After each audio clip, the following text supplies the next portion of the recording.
Good morning, ladies and gentlemen. I'm really happy to welcome you for this second Food for Tooth talks organized by the Happetite team with the help of some of our partners and ambassadors.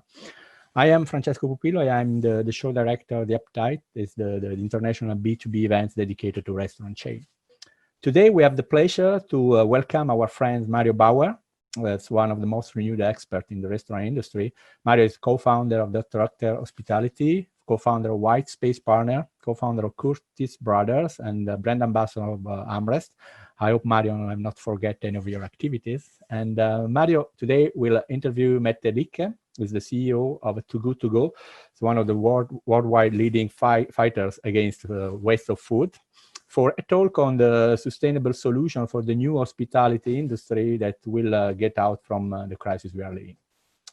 The crisis we are living has probably acted as an accelerator that of some of the underlying deep changes that were already in the minds and the thoughts of many of you. And this need for the industry transformation, evolution, has promptly erupted with the coronavirus crisis that has turned our business and life upside down, forcing all of us to start concretely thinking and acting for preparing a new future. Mario and Mette will try to outline the future of our industry in the next coming months, and particularly how the sustainability could become a game changer, a key factor for success. So now I pass the microphone to Mario. Thank you. Hello, everybody. Good morning and hello from Amsterdam, from my boat. I brought my daddy with me because, as you know, the teddy bear is everywhere, and I'm really thankful to the Happetite team and Francesco, Marie, Paola to organize this great thing. And because on the one hand, it gives us the chance to learn, but on the other hand, our industry is really defined by connection. I think when I talk to our friends out there from the restaurant industry, everybody misses each other. We miss to meet, we miss to eat, we miss to share, we miss to hug. So it's a great chance to connect with all of you. I hope that Mette is now here. If I can get the picture and the microphone for the guest, because it's not about me, it's about Mette. I'm here. Here, hello, welcome. It's very unusual to do that via the phone, so let's see if we can figure that out. I would have loved to be next to you in Milano and to do that face to face as it was planned, but thanks for improvising. Before we talk about the business, Mette, and also how coronavirus affects you and your business, I would like to talk a little bit about you, because I think it's important that our audience learns about you. So tell us, Mette, growing up as it is about food and sustainability in your life, how important, first of all, was food, cooking? How was that when you grew up? What's your childhood memory on that? So I grew up in the western part of Denmark, which is, I guess, well known for being very windy. We invented the wind turbine for a reason, but also we're also well known for really protecting the resources and respecting, you know, whatever we have a lot, and just making the most of what we have to deal with. So, I mean, it's always been natural for me to kind of save half an egg from lunch, or to always use the tea bag twice. So that was normal for you? Yeah, that was with that mindset. Yeah, I grew up with that mindset, but I had never really thought of it as an environmental issue, food waste, until I became familiar with Too Good To Go. And that's when I realized that, oh my God, it's 8 to 10% of all greenhouse gas emissions that actually come from food we throw away. I had no idea. For me, it was just natural to respect the food. But when you then learn about the whole complexity of this and all the other consequences of throwing away food, it really becomes an important mission. When did that happen to you? When did you see that your normal behavior is not the normal behavior of the world? And when did you decide to step in there? Because one thing is recognizing and living by yourself. I think we also here, together with my wife, live quite sustainable. Nevertheless, we don't try to conquer the world and convince others. When was this calling, that you saw the differences between you and the others, and when did you say, I take action on that? When was that? So in September 2016, I was on a bus leaving outside of Copenhagen, and on that bus, I got to sit next to a woman, and we started chatting a little, and she showed me the Too Good To Go app on her phone, and the app had been out for 9 months then, and I just thought it was the most amazing concept and idea I'd ever seen. Then I started studying the issue of food waste, and that's when I learned. I didn't even know that 1/3 of all food is actually wasted.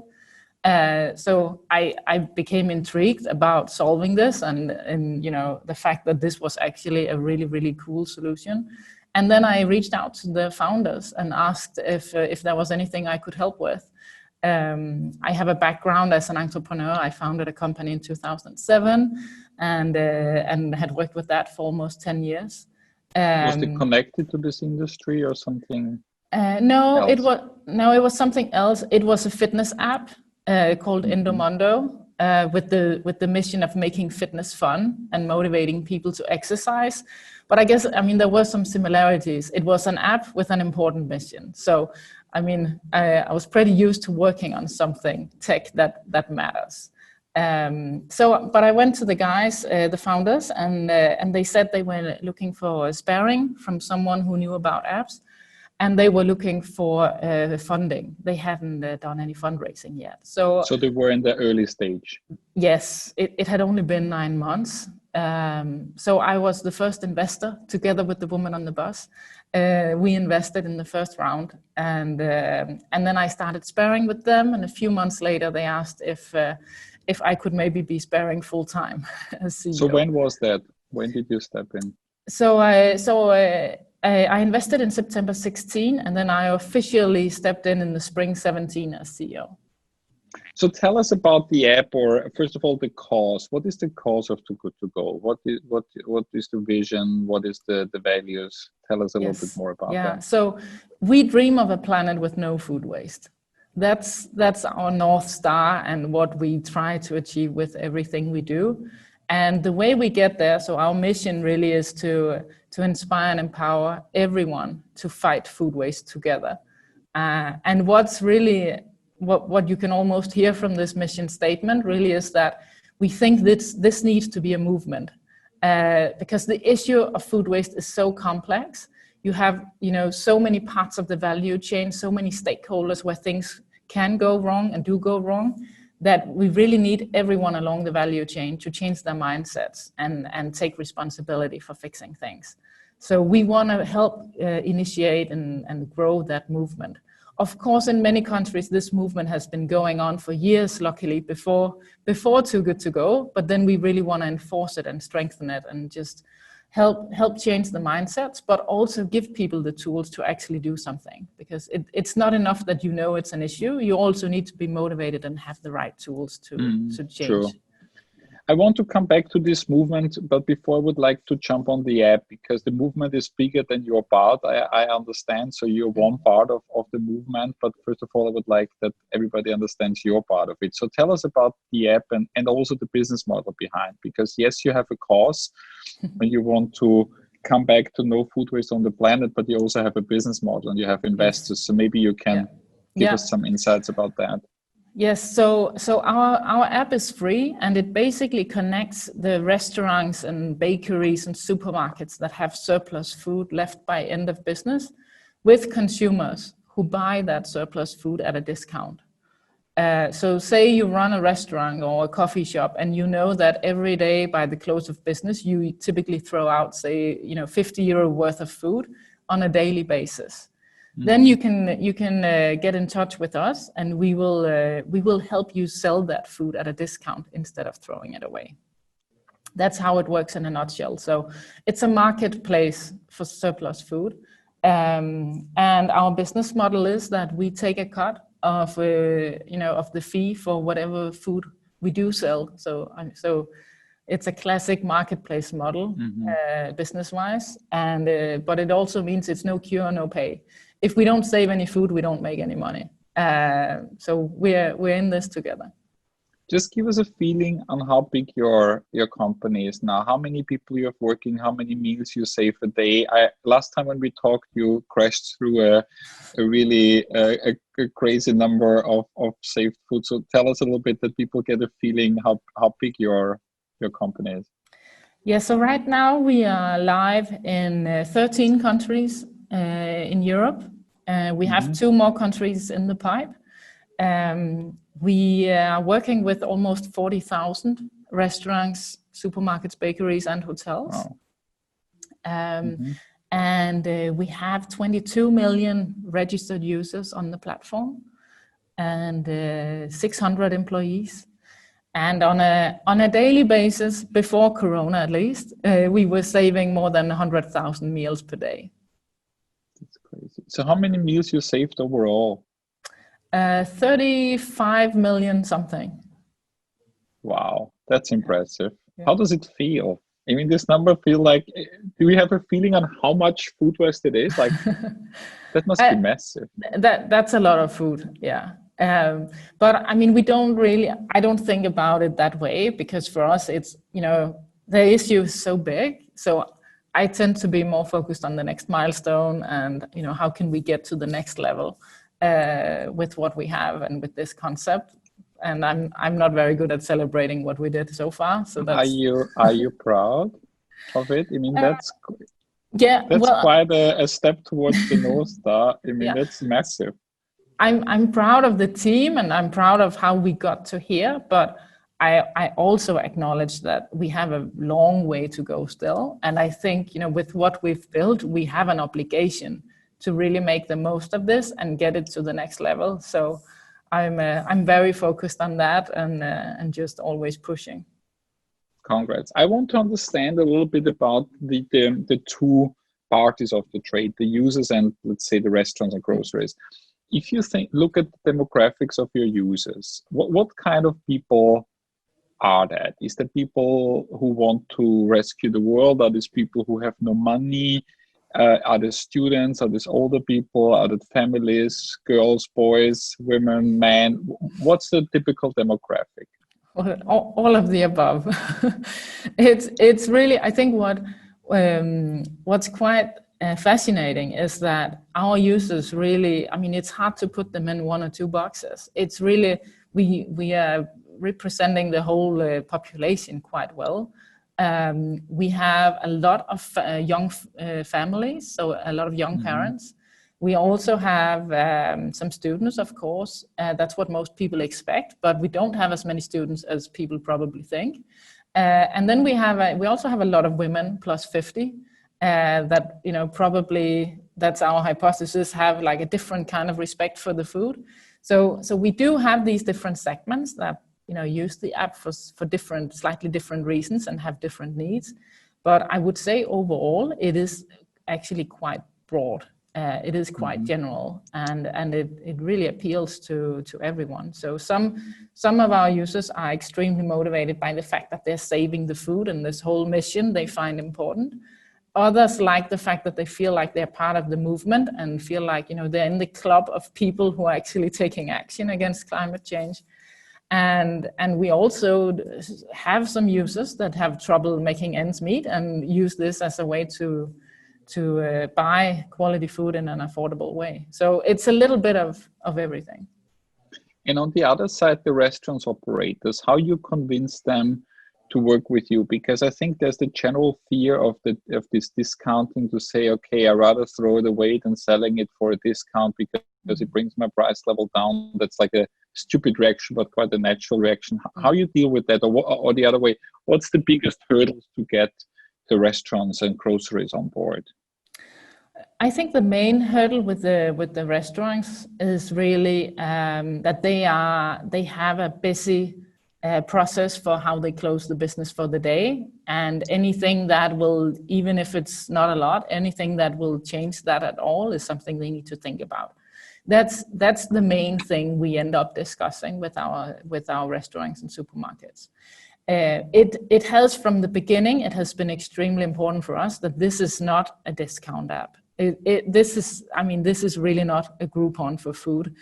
This is about saving food. This is a food waste app. The cause is bigger than the discount. The cause is way bigger than the discount. And when we ask our users, the majority of them really value the mission a lot higher than the deal itself. But it's just the case that with the value proposition we have, we cannot have the food be valued at normal price. So I think we've found a good balance, and then we are really focused on the mission and on inspiring people to also change the habits around how they eat at home. So it's not just about using the app. Before we come to Corona and what does it mean for you and what does it mean for your business model, I want to go back to the movement, because I remember we have been in Madrid together with a group of people, and we stood in a sushi restaurant, and both of us couldn't believe what we see, that in this particular sushi restaurant, each roll of maki, what they cut, they throw away that, and it was like crazy and eye-opening, and we stood there and were forced to look on that for 20 minutes. I almost cried. Yeah. You said not the movement, and you are one part of the movement. How you align with other players, because you have a very specific way to contribute to that cause. You have the app, you match this place, and you can grow and grow and grow. But there's others ways to look on that. How you cooperate, or how you align with other players with the same cause but a completely different business model? Do you have anything you do to align with them, or you stay on your strict goal and way and mission? So part of us believing that this is a movement is also that we are seeking partnerships wherever it makes sense. So in many countries, in all countries now, we have some kind of cooperation with the food banks, for example. We oftentimes send suppliers to the food banks, for example, if someone comes to us and say, hey, I have these 50 pallets of whatever, can you help me with that? And then oftentimes it's like, well, actually that's more appropriate for food banks, so why don't you donate it to there? We also raising money for the food banks, and our users are, so we help facilitate that. So that's one way. But for us, it's also about looking at the whole value chain. So of course, our business model really is in the retail part of it, in the restaurant business. But we also work with industrials and the producers to try and change behavior. So for example, we've worked with some of the biggest producers in Europe on improving the date labeling. Confusion about date labeling is causing 10% of all food waste in Europe. So this is the difference between use by and best before, and no one gets it. And therefore people just throw away the product when it hits the date. So sad. Even though a best before product is almost always perfectly fine after the date. You just have to use your senses and common sense. That's knowledge, and how you grow up. But people don't know. So true. So that's an example of how we try to take this movement to the other parts of the value chain. It's not that there's any business model or any revenue for us in that, but we think it's an important part of taking action against food waste. True. The last part of the conversation, we wanted to talk about the current situation, because first we also agreed we wanted to talk about the business model and the cause, and not be jumping in directly into Corona or COVID-19. So first of all, before we start the overall discussion on that, how are you dealing with it personally? Are you homeschooling, home cooking, home officing? What's your personal way how to deal with the crisis and the lockdown? What's your mindset? You're positive, you're scared. How are you dealing with it personally? So personally, I'm quite optimistic that, I mean, it's, we've passed the worst of this in Europe, and things are starting to opening up again, and we can see that in many of our countries. I'm actually sitting here in Copenhagen in our office because our office has reopened. I think Denmark is one of the first countries in Europe to open up. And we see that in other countries. I think we have 3 offices now out of 14 where we've come back to work. So it's starting to open up, but of course it's been a difficult time, and I think everyone has had their own stuff to deal with and their own circumstances. So what was the major change for you personally? What was the I have to say, personally, the biggest change was that, in addition to running a company and 600 employees, I had one daughter that I needed to homeschool and one daughter that I needed to, play with. She was supposed to go to kindergarten. So it's been a little bit hectic. you know, when also let's just say that the business has been pretty impacted by Corona, because of course when all restaurants are shut down, there's no surplus food that we can distribute to anyone. So what effect did it had on the business? So yes, you seem to deal quite good with it. How did the business deal with it? What's your situation? Business not smiling quite as much, but I think overall we've been down. At the bottom we were down 65% in revenue versus February. So I mean, so that's of course that has been tough. We see that we are starting to increase again now as the restrictions are lifting and the restaurants and supermarkets and all of them are putting surplus food back on the platform. But I mean, it's been pretty massive, and something that, I mean, we just didn't have the imagination 3 months ago that something like this could happen. I mean, of course, we had modeled out with if something happens in one country, then what? But we never really saw a scenario where it would hit all countries within a couple of weeks. You're not the only person not modeling that. There was one question here from Monica, which I just saw, which I anyhow wanted to ask you as a general threat on the business model. I understand you're quite balanced out and now you're missing the restaurant, but you're having the grocery and bakery. But how you deal with that if the mindset of people change in terms of hygiene? Because similar to delivery companies, we all thought in our industry that delivery will ramp up like crazy. But then we saw that people didn't trust the delivery drivers and wanted to cook at home, etc. So as your business model is based on surplus food, meaning it was touched and packed and whatever, handled always very properly, very professionally, maybe the mindset of the people change. Is that a threat to you now, or is your customer base so educated or not scared that they don't care about that? We don't expect this to be a big issue. I mean, this same food was sold 5 minutes prior at 3 times the price. So it's not that something weird happens with the food when it then enters our part. So we don't expect that to be a big thing. And I mean, you don't get COVID from the food, and I think most people understand that by now. So we don't expect that to be a big thing. One thing we have changed though in the app is that it used to be the case that when you have your receipt on the app, the person in the store would be swiping it as to indicate that you got your food now. And we've changed that now. So the consumer is swiping his or her own phone for hygiene reasons. We would have done that anyway at some point, but now it was suddenly quite important because people are really concerned about someone touching their phone. So we have adapted that, and then we actually expect that will be fine. That's true. One question on your leadership and on your team in this crisis now, because also there's a lot of people, and I see some questions who run big teams and companies. What's for you the right way to deal with that? What's your communication strategy as a leader? How you run the business in 13 countries, all kind of different people, 600 employees. Some of them are scared, probably. Some of them not as optimistic as you. What's your strategy as a leader in this time? Yeah, so we've always had a quite transparent culture, also from leadership. So so it's been natural for me to just keep the team updated, and because of the restrictions and everything now, I've been recording video updates. Sometimes 2-3 every day, or how often you do that? Sometimes, I mean, when it was kind of most heated, 2-3 times a week to all 600, and maybe it's, I mean, typically just 5, 10, 15 minutes.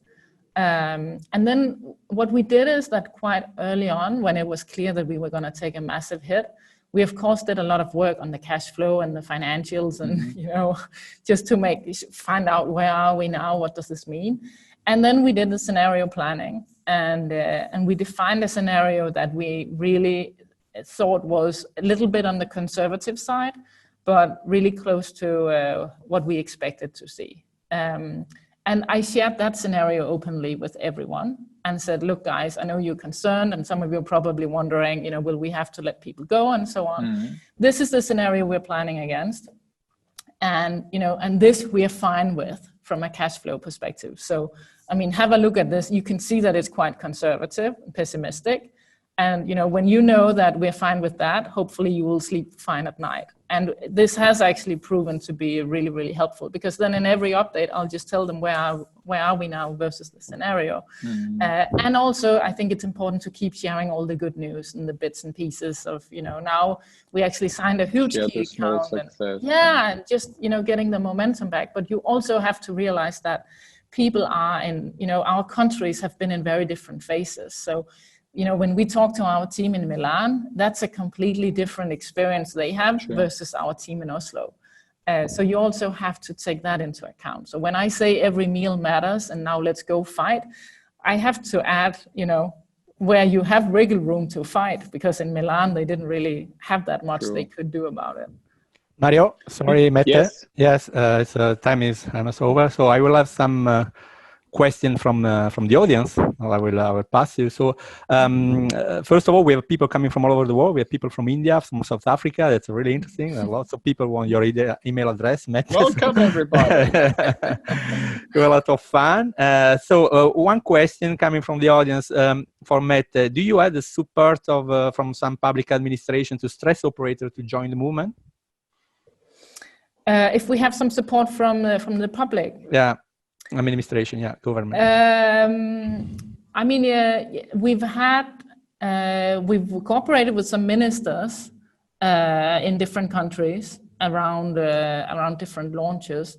In France, for example, we have a pact against food waste that we initiated together with 2 ministries. So and that, I mean, all the big retailers and producers signed up to. So yes, in some countries, I would say more than in others. We're also working with several cities on a new initiative. Okay, thank you. That's a question that I want to share with Mario and Mette. So what is necessary to reduce waste of food? Mario, you know very well the operational part as well in a restaurant, and how to motivate the team to do it. That was the question we ask each other. I let the expert answer. So I think, you know, the ideal solution to food waste is to completely eliminate it before it happens, right? But I don't think in the retail business we'll ever, even, you know, despite how clever we get with AI, we won't be able to accurately predict how much we're going to sell on a given day. So I think, you know, of course, optimize what we can there, but then have a way to solve whatever is left in a good way.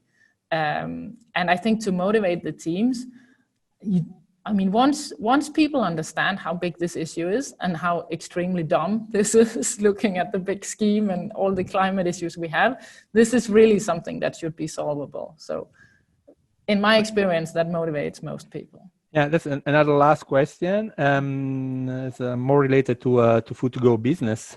So how do you get new partners? It's a gastronomy partner that come to you, or because there are some customers request that they look to chase new brands and restaurants? It's a little bit of a combination. Definitely a lot of restaurants by now come to us. That wasn't the case 3 years ago, but now a lot of them will come inbound. And then we also have, I mean, several hundred people who are business developers and reaching out to partners and hear if they want to join. Okay. So Mario, I don't know if you have any other question. For us, it was great. We could keep on chatting, but everything what we wanted to ask, I think we have. I really hope that the enthusiasm of Mette is infiltrating our industry. I do a survey every week, and I have to point out that the restaurant industry is, as you all know, very harmed, and some people really lose their positive energy, and we need the positive energy, each of us out there, to restart, because it was a really training energy in the last couple of weeks by all the negative news and the missing help from the authorities. And now we need the energy to restart, because to reopen the restaurant will be very, very difficult, because there will be a lot of restrictions. You need to motivate your people, and we need the energy. So I think each of us from a leader needs to have this positive energy. And I think I just can encourage everybody, as Mette said, that we share and that we have a transparent communication on that. And one last thing, what I wanted to give away before I give the last words to Mette is our friend Clive Schley from Pret a Manger. When I interviewed him, he said leaders need to be happy, because if you are happy, everybody is looking at you, everybody is checking out how the leaders are doing, and it's for us to step up in this time and be happy and positive, because if we're not, we really scaring our people off. And he gave this example, and I think that's such a nice picture. When you walk your dog in the park, and suddenly the dog wags the tail, every other dogs get happy and they copy the behavior, and that makes the owners of dogs happy, and everybody's smiling at each other in this park where all the dogs and all the people with the dogs are happy.